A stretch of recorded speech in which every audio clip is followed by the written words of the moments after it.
This is Daybreak on Trust Television, and it's that segment where we will take a deep dive into our major conversation this morning. It's one that rubs off on every household, rich, poor, high, medium. That's if they're still medium, the middle class in Nigeria. I understand we have all been wiped off and thrown into the bottom of the pyramid. And of course, whatever you can, it's about food.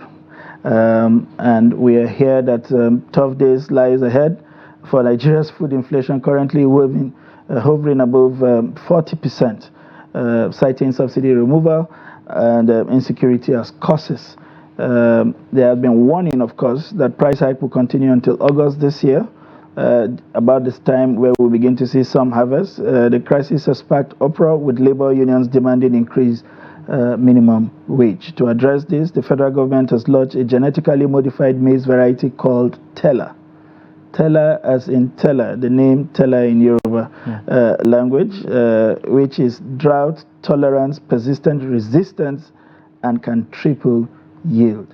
This move is aimed at boosting farmers' production and to achieve food security in the country. We have here in the studio Mr. Salisu Abdullahi. He's a retired deputy director and project coordinator of the FCT FADAMA 3. It's good to see you in the studio. Thank you very much. You don't seem tired. Well, as a farmer, I shouldn't be tired. Interesting. Good morning. And clearly, from your skin color, we can tell that you have restricted yourself to the finest of grains. You look as fresh as anybody can get at your age. At source, the farmer should eat the best. Thank you. And send the remnant to the market. It's good to hear that. But tell us about this modified maize variety. First of all, we know that there had been a forth and back around genetically modified foods in Nigeria. There have been arguments for and against. Sometimes it's even confusing. You're not sure what to accept or what to believe. They've linked GMO's products to the increasing wave of cancer to the extent that when you go to some shelves, they will tell you these are organic. Can you kindly shed a bit more light around this and what this particular project means for food security? Well, when you talk of genetically modified organisms, GMOs, they are natural products that scientifically they have been interfered with to change the way the physiology of that particular organism behaves. It could be in terms of the rapidity of the cell division for growth or adding mass and stuff like that. Now, in the arguments that both sides advance, proponents and the opponents of the GMO, is that this interference with the genetic makeup of the particular organism creates certain byproducts that happen to be injurious to the consumer of that organism. And I'm not sure if there's any verified investigation or inquiry into these facts. Exact claims, yeah. Cases. So the argument will continue for a while until proved otherwise. The implication of the introduction of GMOs to the food system as a panacea to food security. If, I use the word here, if strictly, the processes of the modification of the organisms are safe and conducive for human consumption, then there's no problem. Because these GMOs come with the potential of giving rapid regeneration in terms of yield, indices, and so on and so forth. So what you ordinarily get maybe 1-2 tons per hectare using other seeds or fingerlings, let's say, or day-old chicks, you could get 10-15 tons per hectare. So you can see the leap in terms of yield potential. So it's good for food security, because when we talk of food security, we're talking of the quantum of available food that is affordable and is accessible to the general public, to the consumers. Yeah. Now, when you have a higher yield per unit area, that means your cost of production will come down. And therefore, your asking price in the market naturally should be, moderate. Why food prices are high today is because our yields are low. That's the truth of the matter. Yeah. The cost of inputs are high. So when you look at the cost of production per unit area, in fact, I'm not sure if the farmers are breaking even with even the current price they are selling. So for us to even start postulating that by August food prices may come down, I'm not sure of that. You don't think that projection is spot on? I don't think so. Because what are the prices of inputs? How much is fertilizer selling? How much is the seed? Even just improved seeds, not the hybrids and the stuff like that. How much is it per kg? So deliberate efforts must be done at both ends if we must have a balance on the cost factor of the final product to the consumer. Yeah. Okay. And what just to get this question in with regards to the farmland that we cultivate, we're stuck with not cultivating as much as we can. Yeah. And especially if you go down north, for instance, with the insecurity right now, we're cultivating even less land now because of the incursion of bandits and some of their activities now. That's right. What, in your assessment, is the danger of cultivating less land on the same organic products that we've had all these years, that is not producing as much yield as we need?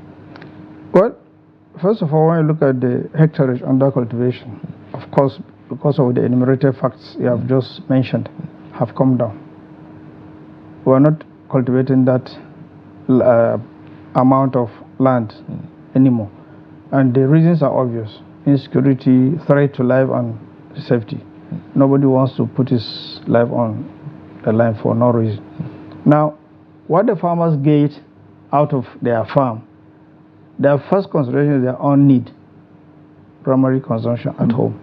Is a surplus that take out to the market. So the little surpluses that come from that little yield that they're able to etch out of the farm is what comes in, and the aggregate of it is what forms the national food basket.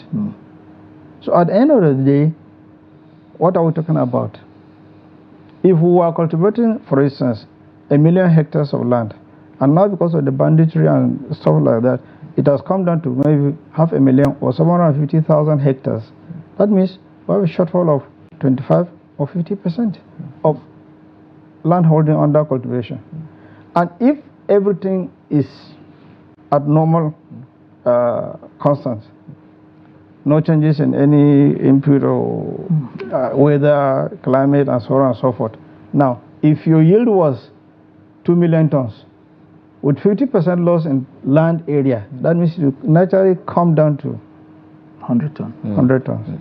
Now, if you factor in the introduction of GMOs or hybrids, now you have the tendency that you could now boost production on that same 50% hectareage to attain even higher yield than what you would have obtained using other seed types on the 1 million hectares, for example. So it has its merit and the demerit.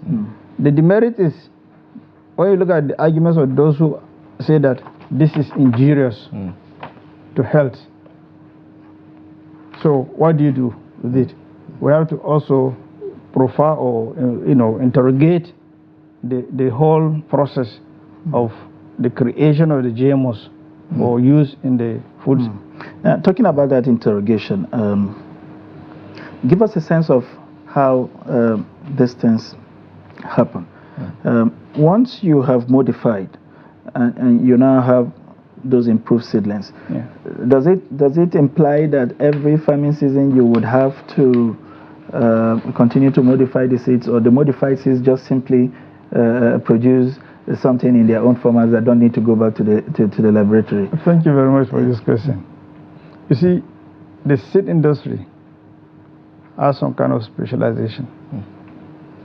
Now, for your agriculture to be sustainable, it must be regenerative in the sense that your seed can produce grains and seeds, so that subsequently you can use your seed for some 2-3 years before you look for new seeds.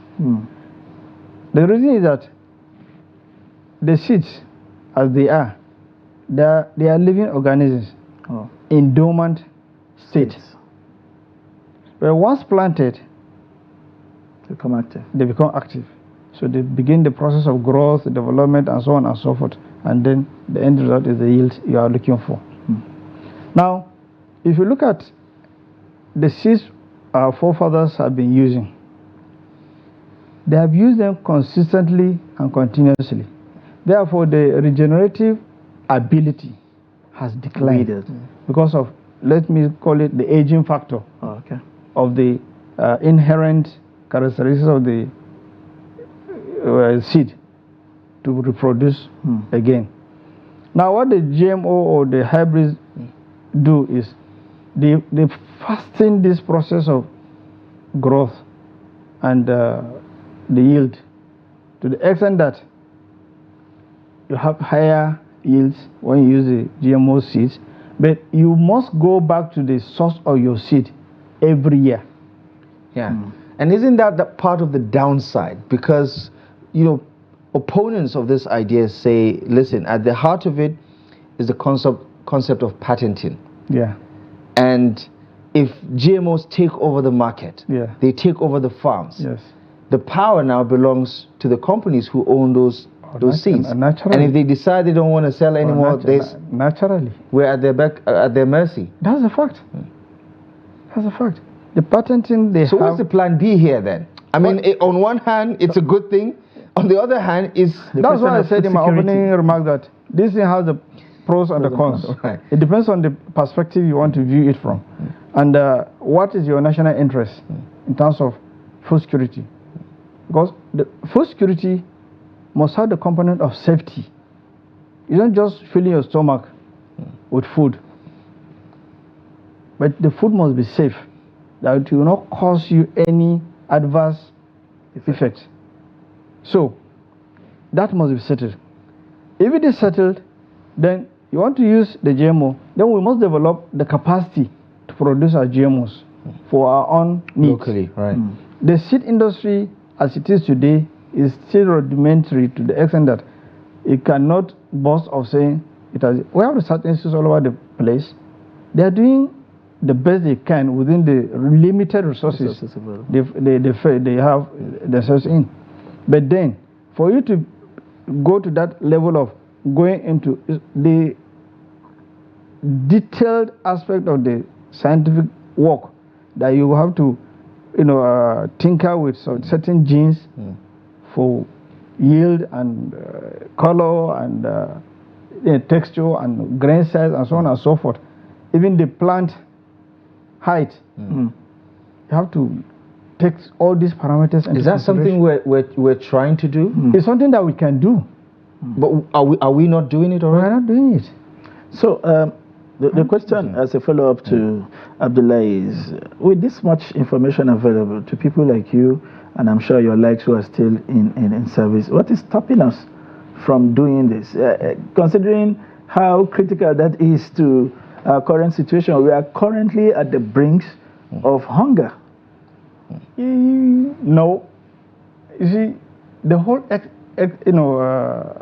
issue is revolving around the fact that do we have seeds that can give us what we need? There are seeds developed locally by our research institutes that have potential for up to 10-12 tons in maize, in rice, and all the other crops. But now,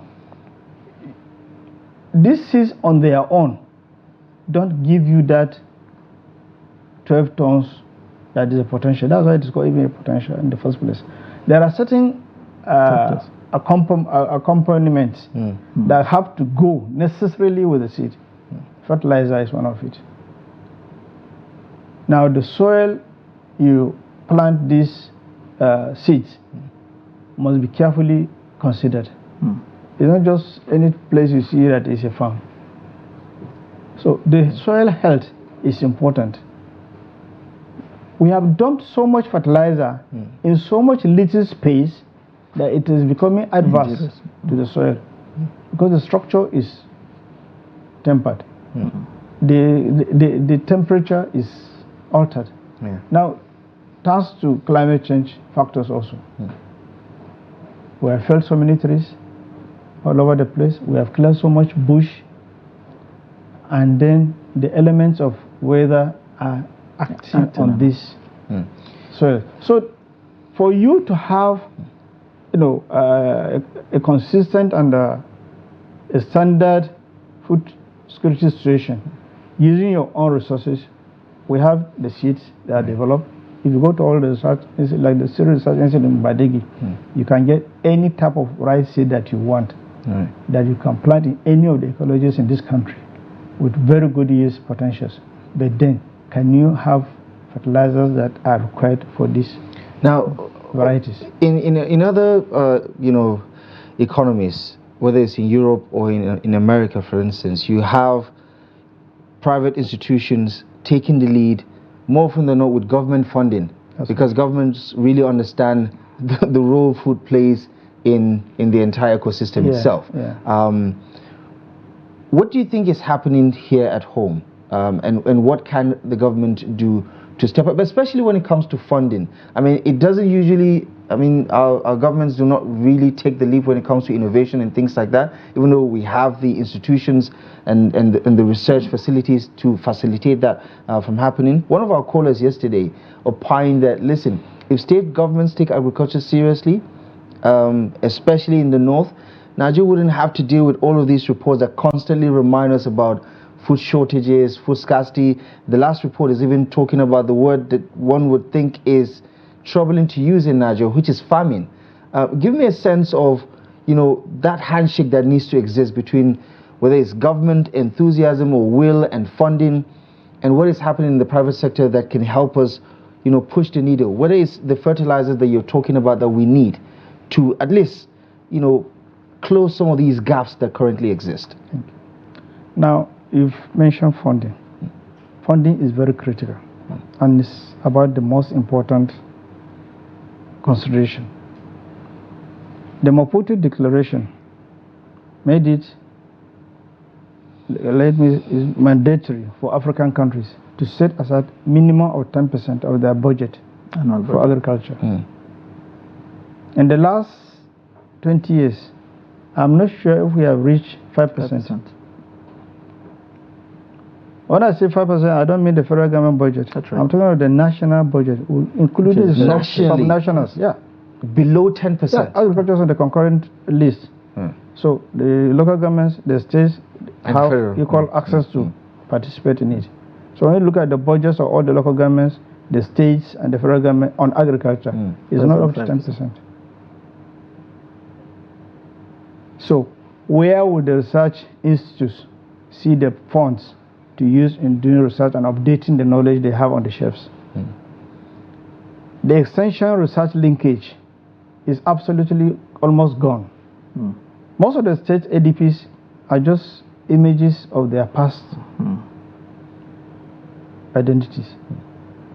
So there's a very wide gap between the farmer and the research institutes, because what they have on the shelves that are still even useful, the farmers are not even aware.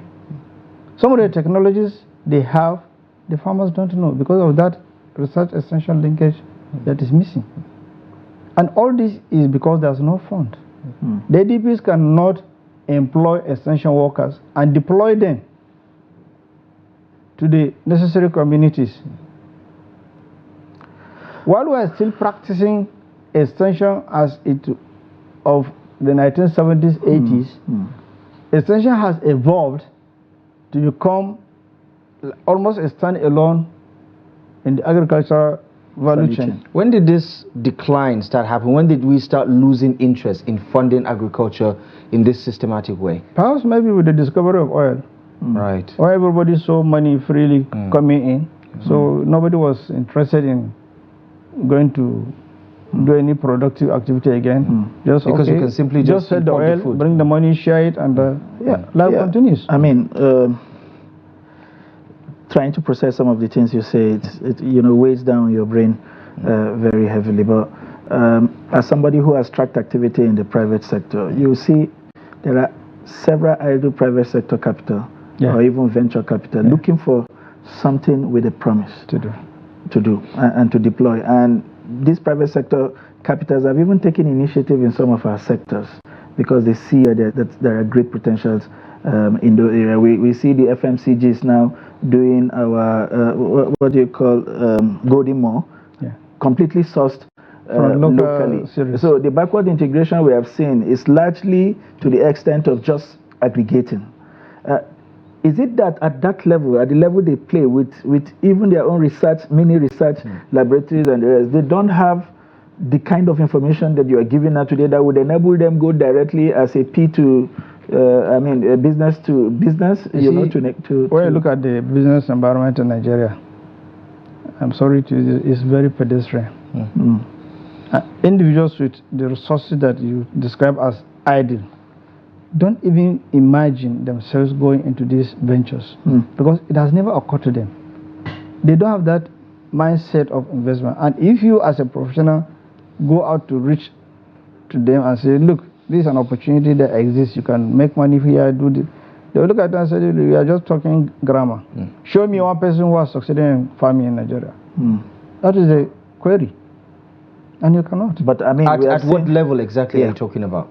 The level of investment. Because he is asking what are the investors or the business community doing in terms of taking these advantages to do things locally. Large scale. That's adding value. You are looking at the value chain of, let's say, the series. You are the golden mall, I think it's produced, if I'm not mistaken, by Nestle or something. Nestle is a multinational company. It's not a Nigerian company, per se to me. So it has been here long enough. Yeah, it has been here for long enough.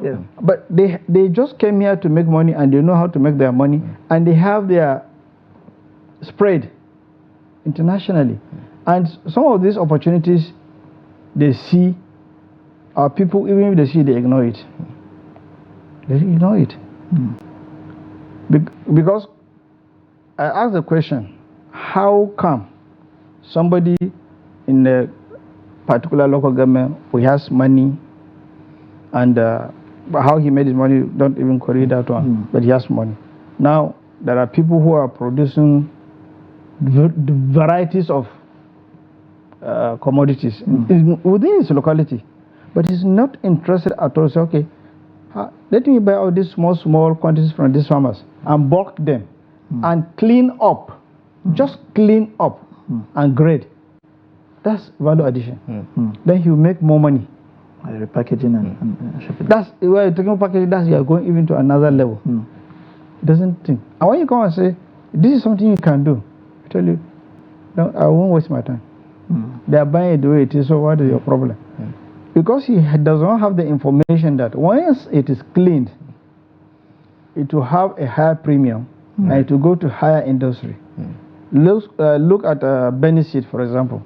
If you see how Beniseed is sold, it's almost like 15-20% is just dirt in it. And they come 100 kg, they buy maybe 150, they have made good money. But the guy will clean that 100 kg and get like 70 or even 60 kg and he's selling it at a premium. 300, 400. 200%. So, what is the cost of his labor and all the other incidentals in adding that purity value? You understand? Now, the government has to make the environment conducive and attractive for the local businesses to see these opportunities and take them up. In some countries, they don't allow people from outside to come with their money 100% and invest and then also take out 100%. Take out their money. No, you must take not even the controlling share. You must have a partner from the local. So looking at the sector now, if we can just zoom out, what in your view are the top 3 priorities right now? Because the federal government has, in its traditional fashion, whether it's this administration or the previous one or the one before it, made so many pronouncements that makes it look like the government is very serious about addressing the gaps. I mean, food emergency on the agriculture sector was announced in July last year. In a couple of weeks, it will be 1 year. And it's fair to say that there's nothing to actually show for it, that we're dealing with this particular issue with the urgency it requires. Looking at food inflation, looking at what Nigerians are going through right now with the current living conditions. What are the top 3 things that you think need urgent government intervention, and in a way that does not spell mediocre? If government must be taken seriously about food production, food security in Nigeria, we must wake up to see government increasing the level of funding to agriculture. In fact, they should go beyond the 10% as in the Maputo Declaration. And they must put their mouth where their pocket is. That is one. Number 2,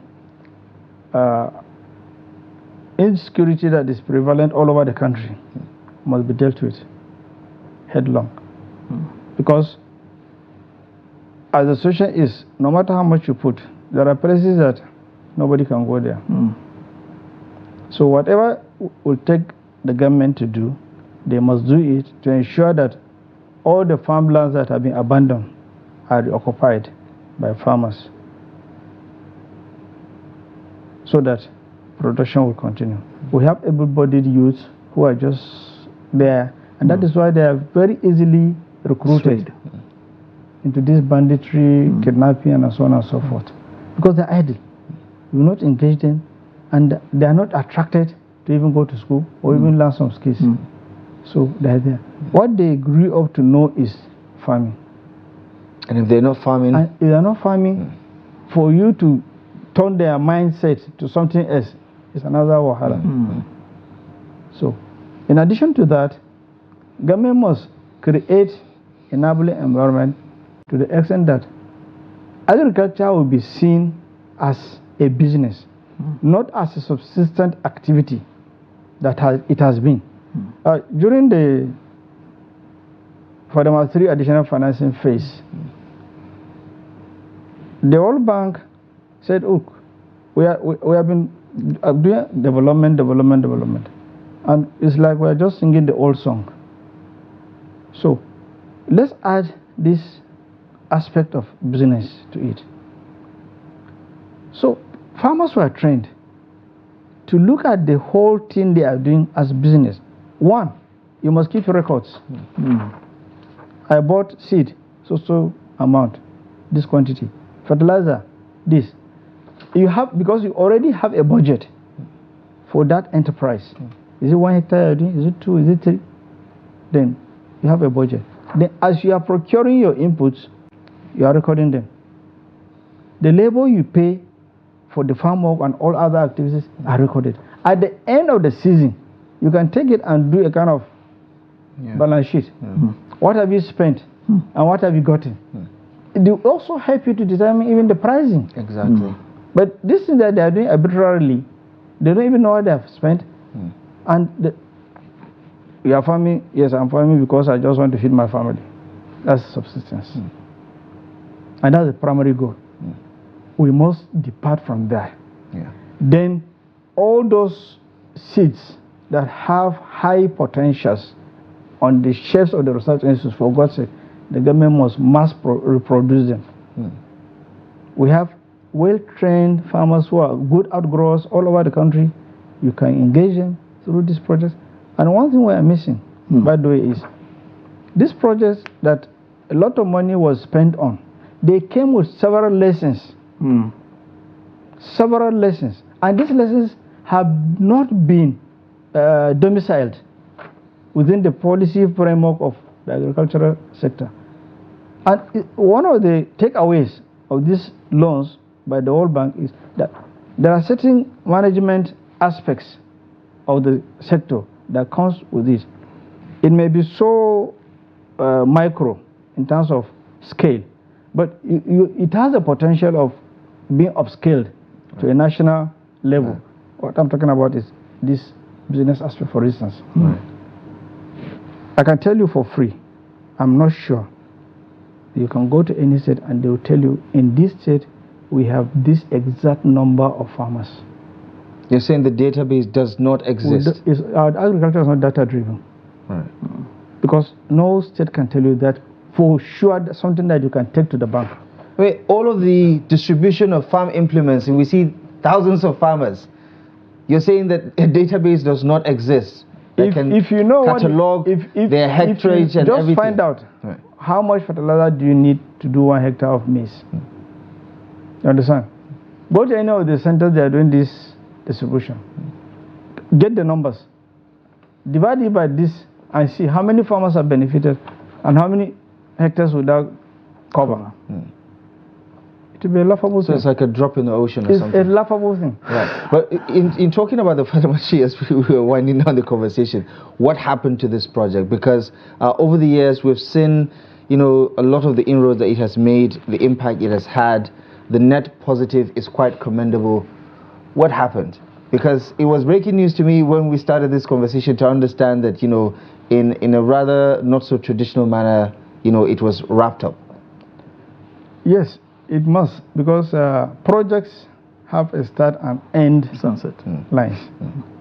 And with the World Bank system, they can only fund a project up to 2 times. The first funding and then the second cycle. Totally how many years? 8 years maximum. So in the FADAMA series, if you recall the history, it started with the FADAMA 1, the washboards and 2-ways and the pumps and so on and so forth. So that was even discounted. FADAMA 2 came, 4 years, it finished. Because of the success that was recorded, it gave birth to FADAMA 3. FADAMA 3 lasted another 4 years. And the success was just overwhelming. Because when the report was sent, the bank disputed it. So it cannot happen. It cannot happen. Not even in a country like Nigeria. It's too successful to be true. It was too successful to be true. So an independent assessment was arranged from outside the country. And when they came, in fact, the report they turned in was even better than what we sent. Right. On the ground said. Because there are certain things that we didn't look at them as you didn't consider them as success. Or they were not so important to be recorded. So they captured all those things. So the federal government then, seeing this, applied for another extension. But the bank said this is their policy. Rather than develop our own and take it over. Could we have domesticated it? That's what I said. Right. There are a lot of lessons that were supposed to have been domesticated by all this, the governments, both the national and the subnationals. Right. But unfortunately, it was the only project that had offices at local governments. They were manned by staff of the local government who are indigenous to that area, who were part and parcel of the implementation process. And these people didn't have any there was no rub-off of the experiences they gathered, even in the Department of Agriculture, the local governments. Not to talk of the state ministry. They were seeing the project as a competitor. Right. You understand? Okay, you're on your own. You are the coordinator. World Bank, we don't like the authority is too much. Please go. If it comes, it's only maybe the pound stake and the commissioner that will give you an ear, if you are lucky. Because I can tell you, if you talk to a lot of the people that were in charge of the states, how there was a lot of pushback. There was a lot of interesting. The blueprint is there. It's unfortunate that we're not tapping into the knowledge that and considering what we're going through, I hope for the life of me that this government can go back into some of these critical reports and see what we can quickly do on a sustainable basis to ramp up agriculture as fast as possible. And I'm sure Mr. Danladi, Salisu, Abdullahi will be available for consultations should the need apply. It gives me a sense, of satisfaction to know that we have people within the system with this institutional memory that can help us if we are truly faithful about how we want to go about distance. The help is available, the personnel are there, the institutional memory, the knowledge is there, and we can just tap into these things and drive them with the sincerity required to ramp up food production in Nigeria. I want to thank you very much for finding time to be here. You have enriched this studio and its viewers so much with what has happened, what is happening, and what needs to happen. It's my pleasure. Thank you so much for stopping by this morning. All right, we've been talking with a retired deputy director and project coordinator of the FCT FADAMA 3, and he's taking us back into memory lane of what we have done right and how we can scale this practice, to begin to improve things in Nigeria for the betterment of its citizens and for the future generation. And that's the much we can take on this conversation. We'll take a quick break. When we return, it will be the stories that made it to select national newspapers this morning. Please stay with us.